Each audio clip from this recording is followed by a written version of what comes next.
첫 번째 이제 감시 제어반 전용실이죠. 우리가 옥내 수호전부터 끌고 오면 어쨌건 감시 제어반. 지난 시간에 이제 도통에 따른 단선.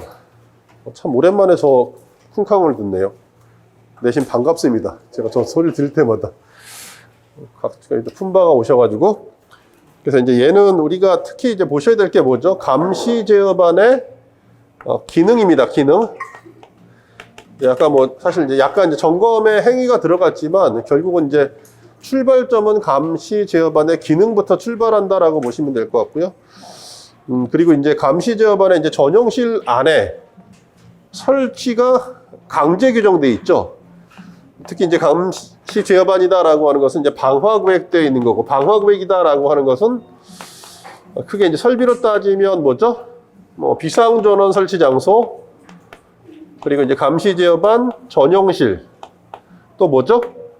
가압수조성 설치 장소가 실제 방화구획이다라고 보시면 될 것 같습니다. 그래서 이제 설치 장소 넣고, 여기 안에 요번에 개정된 부분이 있죠.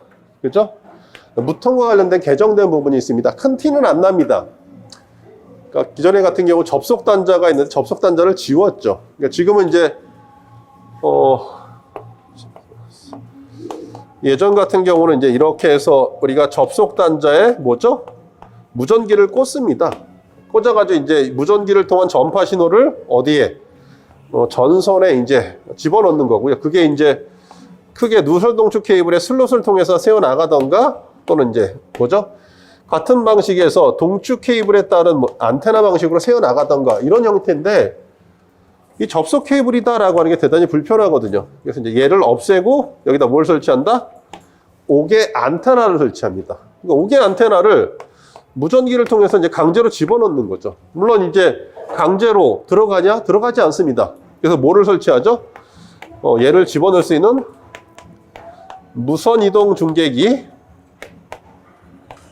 얘를 설치하죠. 그럼 실제 이제 이 무전기가 무선 이동 중계를 통해서 신호가 이렇게 동축 케이블 안에 이제 삽입되는 방식이죠. 이렇게 접속 단자가 이제 어디에도 있었냐라고 하면 집어넣을 데가 없나요? 하나 더. 그러니까 감시 제어반의 전용실에 사실은 이제 얘가 들어갔던 건데, 실제 얘도 접속 단자를 없앴다라고 보시면 될 것 같아요. 무선 통식이 이제 디지털 방식으로 바뀌면서 무전 통화의 어떤 품질이 훨씬 더 개선되기 위한 이 정도다라고 보시면 될 것 같고요. 일단 설치 기준상으로 보시면 방화구획된 장소에 설치하는 것을 원칙으로 하죠. 물론 이제 여기에 설비의 감시, 그러니까 기계실과 전기실 등의 감시다라고 하면 보기 위해서 유리창, 실제 이렇게 되면 감시 제어반 전용실로 보기엔 조금 애매합니다. 이게 이제 기계실과 전기실은 그런 장소가 있는데, 우리가 이야기하는 감시 제어반 전용실은 뭐죠? 사실 방제실이거든요. 그러니까 방제실은 보통 지하 1층에 있고, 기계실, 전기실은 어디 있죠? 가장 저층부에 있거든요. 근데 이제 이 기준이 있다라고 보시면 될 것 같고, 창문의 면적은 붙박이 창이고 4제곱미터 미만이고, 여기에 이제 적절하게 7mm 이상의 망입률이, 16.3mm 이상의 접합률이, 28mm의 북층까지 가능합니다. 근데 여기서 이제 이 유리 조건이 만족되지 못하면 뭐하죠? 방화구획의 의미에서 방화 셔터 설치해야 됩니다.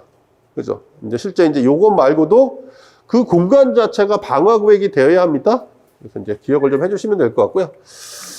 그리고 이제 위치는 피난층 또는 지하 1층에 설치하죠. 다만 다음 조건이다라고 하는 거. 그러니까 특별 피난 계단의 출입문으로부터 얼마? 5m 이내. 아파트 관리동 하면 실제 어디가 가능하다? 지상 2층도 가능하고, 경우에 따라 나머지 지하층도 가능하다라고 보시면 될 것 같습니다. 그래서 이제 이렇게 보시면 될 것 같고, 또 비상조명 등과 급배기, 그리고 이제 무선통신 보조 설비에 따른 화재 안전 기준에 따라 나머지 이거 필요 없습니다. 지우시면 될 것 같고요. 유효하게 통신이 가능하도록 할 것. 그러니까 전에는 이제 접속 단자가 있었는데 그냥 무선통신 보조 설비 설치 기준에 적합하게 설치할 것. 이런 정도의 기준이다라고 보시면 될 것 같습니다. 그게 이제 접속 단자 없이 이런 무선 이동 중계기와 그냥 5개 안테나에 의해서 우리가 이제 무전 통화가 가능하도록 이야기하고 있다라고 보시면 될 것 같고요.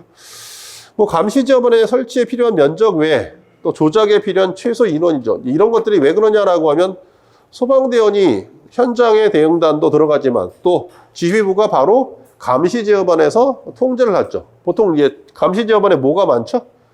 CCTV가 많죠. 그래서 이제 이런 것들을 지휘할 때 접속단자도 그런 의미를 가졌었다라고 보시면 될 것 같습니다. 그래서 이제 접속단자가 나오니까 또 중요하게 대두되는 게 뭐죠? 무선통신 보조설비입니다. 그러니까 무선통신 보조설비의 경우 이제 설치 대상부터 다 보셔야 되죠.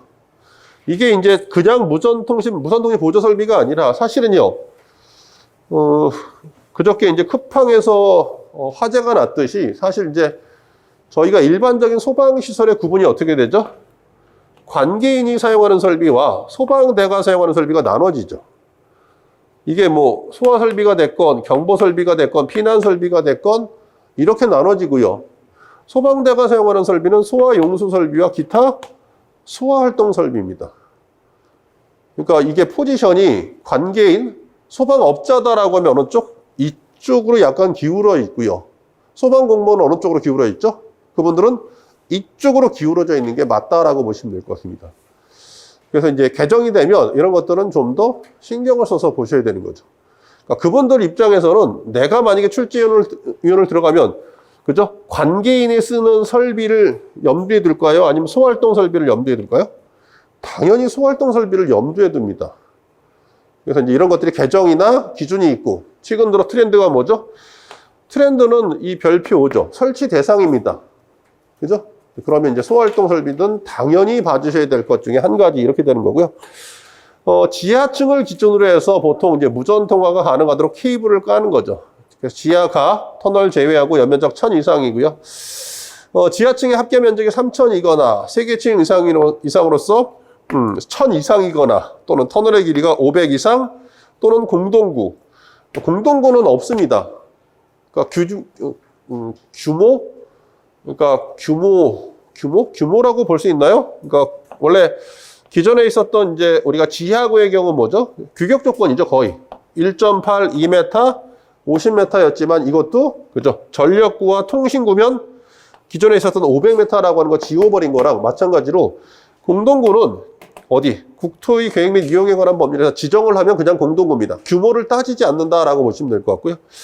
그리고 이제 지상층으로서 30층 이상인 16층 이상, 즉 건물의 층수가 일단 30층 이상인 것으로서 16층 윗부분 전체를 무통을 기준으로 해서 깐다라고 보시면 될 것 같습니다. 이게 이제 설치 대상이 되는 거죠.